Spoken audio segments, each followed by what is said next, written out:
Alors, l'idée de taxer les très grandes fortunes, c'est un sujet qui fait couler beaucoup d'encre, n'est-ce pas? Est-ce que c'est une solution miracle ou une fausse bonne idée? Eh bien, aujourd'hui, on va se plonger dans l'analyse de deux économistes, Emmanuel Saez et Gabriel Zucman, pour voir un peu plus clair. On va décortiquer leurs propositions d'impôt progressif sur la fortune, voir comment ça pourrait marcher et quels sont les vrais enjeux derrière tout ça. Ok, alors pour commencer, regardons ce graphique. C'est assez frappant. Il nous montre le cœur du problème. La part du gâteau, si on veut, détenue par les 0,1% les plus riches aux États-Unis, elle a tout simplement explosé. On est passé de 7,5% en 1979 à quasiment 20% aujourd'hui. C'est plus que le double. C'est vraiment cette concentration extrême de la richesse qui est le point de départ de tout ce débat. Alors, voilà le programme pour y voir plus clair. D'abord, on va regarder l'ampleur du phénomène, cette inégalité de patrimoine. Ensuite, on va définir simplement ce qu'est un impôt sur la fortune. Après ça, on verra ce que ça pourrait rapporter, comment ça changerait le système fiscal actuel. On fera aussi un détour par l'Europe pour tirer les leçons du passé. Et pour finir, on essaiera de dessiner les contours d'un impôt sur la fortune moderne qui pourrait fonctionner.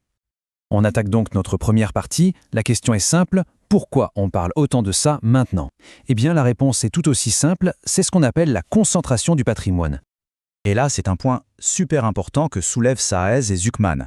Ce n'est pas juste une histoire de chiffres, d'économie. Non. Ils rappellent que cette inquiétude face à une richesse trop concentrée, ça ne date pas d'hier. C'est une vieille idée, surtout aux États-Unis, que trop de richesse dans les mains de quelques-uns peut, fragiliser la démocratie et le pacte social. Bon, maintenant qu'on a posé le problème, parlons de la solution proposée. L'outil au cœur de toute cette analyse, l'impôt sur la fortune. Alors, de quoi parle-t-on exactement? Le concept de base, c'est le patrimoine net. En gros, c'est très simple. On prend tout ce qu'une famille possède, que ce soit des actions, de l'immobilier, des entreprises, des œuvres d'art, peu importe, et de ce total, on enlève toutes les dettes, par exemple les crédits immobiliers. Ce qui reste, c'est-à-dire le patrimoine net, c'est la base sur laquelle l'impôt serait calculé. Pour que ce soit bien concret, prenons l'exemple qu'ils utilisent dans leur étude. Imaginons une famille qui a un patrimoine net de 2 milliards de dollars, d'accord? Alors comment ça se passe? D'abord, les 50 premiers millions sont totalement exonérés, on n'y touche pas. Ensuite, pour la partie du patrimoine qui va de 50 millions à 1 milliard, on applique un taux de 2%, ça fait 19 millions de dollars d'impôts. Et enfin, pour tout ce qui est au-dessus du milliard, le taux passe à 3%, ce qui donne 30 millions. On additionne les deux et hop, l'impôt total pour cette famille serait de 49 millions de dollars. Ok, ça nous amène à la question qui vaut littéralement des milliers de milliards de dollars. Quelle est l'ampleur de la richesse qui serait touchée par un impôt comme celui-là? Et là, attention, le chiffre est assez dingue. D'après les estimations de Saez et Zucman, si on met un seuil à 50 millions de dollars, la base taxable, c'est-à-dire la richesse totale concernée, serait de presque 10 000 milliards de dollars. Oui, 10 000 milliards. Ça donne une petite idée de l'échelle dont on parle. Ce tableau, il est intéressant parce qu'il montre bien que tout dépend du curseur, du seuil qu'on choisit. On voit qu'avec un seuil à 50 millions de dollars, on est à 9 400 milliards de base taxable. Mais regardez bien, si on descendait ce seuil à 10 millions, eh bien, la base imposable ferait quasiment le double. Ça change tout. Maintenant, une autre question clé, quel serait l'impact d'un tel impôt sur le système fiscal dans son ensemble? Comment est-ce que ça viendrait redessiner les choses? Alors là, ce graphique montre quelque chose de vraiment contre-intuitif sur le système fiscal américain actuel. Quand on prend tous les impôts en compte, eh bien on se rend compte qu'il est en fait moins progressif tout en haut de l'échelle. Le taux d'imposition réel pour les 400 familles les plus riches est de 23%. C'est moins que le taux moyen des 90% de la population. Les auteurs parlent d'un système qui ressemble à une flat tax, un impôt à taux unique mais avec une sorte de ristourne pour les milliardaires. C'est assez fou quand on y pense. Et maintenant, regardez ce qui se passerait si on ajoutait un impôt sur la fortune. C'est le jour et la nuit. Le taux d'imposition pour ces 400 familles bondirait de 23% à 46%. Ça doublerait quasiment. Le point essentiel ici, c'est que ça réintroduirait de la progressivité tout en haut de la pyramide, justement là où elle avait disparu. Bon, tout ça c'est bien beau sur le papier, mais est-ce que c'est faisable en pratique? C'est la grande question. On entend souvent dire que ça a été un échec en Europe, que beaucoup de pays l'ont abandonné. Alors justement, c'est le moment de se pencher sur ces expériences européennes et de voir ce qu'on peut en apprendre.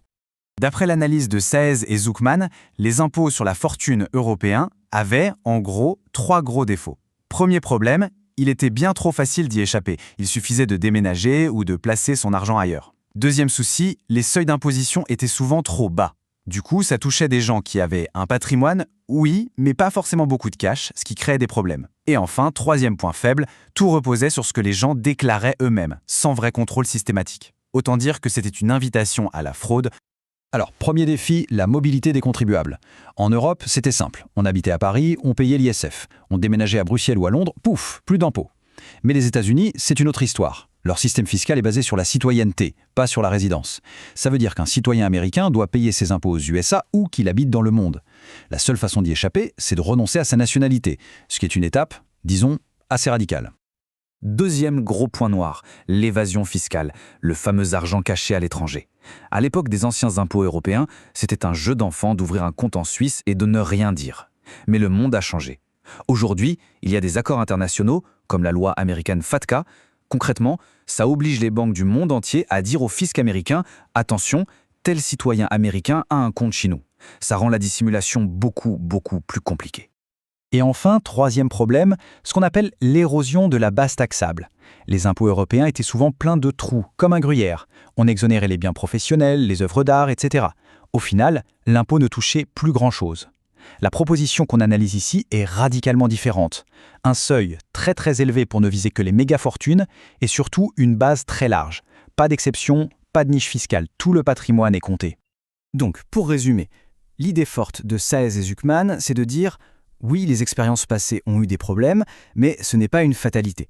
On peut tout à fait concevoir un impôt sur la fortune qui marche, justement parce qu'on a appris de ses erreurs. » Et pour eux, la recette d'un impôt sur la fortune moderne et efficace tient en 4 points clés.